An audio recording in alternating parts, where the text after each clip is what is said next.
নমস্কাৰ সকলোকে স্বাগতম জনাইছো ক্লাস 3 কনকলতা বৰুৱাৰ ওপৰত যেটো লেসন আছে সেই লেসনটো আজি আমি আলোচনা কৰো আহক তেতিয়া হলে ভিডিওটো আৰম্ভ কৰো During the time of the British rule there lived a girl named Kanaklata Barua ব্ৰিটিছৰ শাসনকালৰ সময়ত এগৰাকী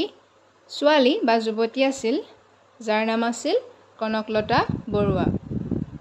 During the time of the British rule ব্ৰিটিছৰ শাসনৰ সময়ত there lived a girl named Kanaklata Barua এগৰাকী ছোৱালী আছিল যাৰ নাম Kanaklata Barua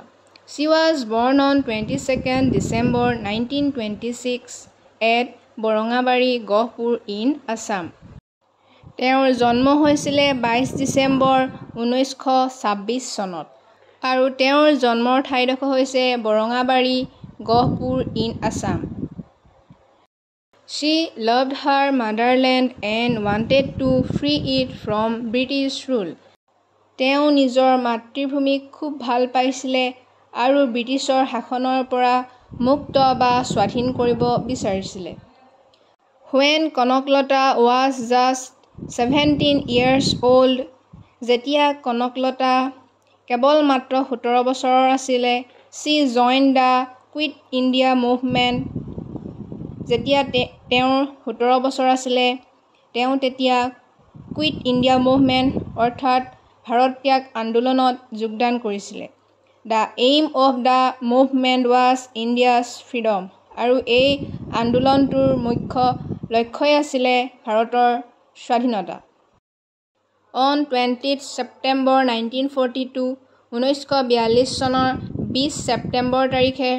she led a procession carrying the tricolor flag হাতত এখন তিনিবৰণীয়া পতাকা লৈ তেওঁ এটা সমদলৰ নেতৃত্ব দিয়ে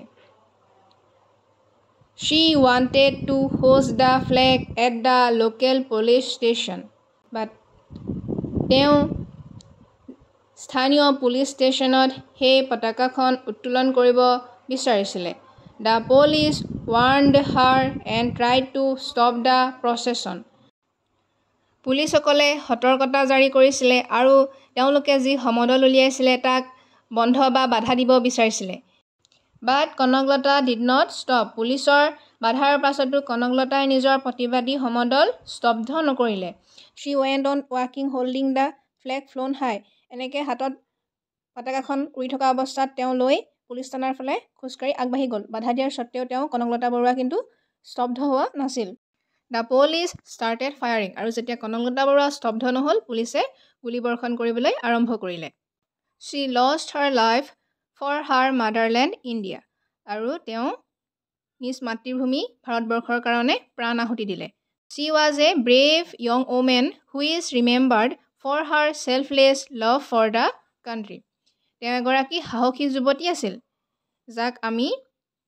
নিজ মাতৃভূমিৰ কাৰণে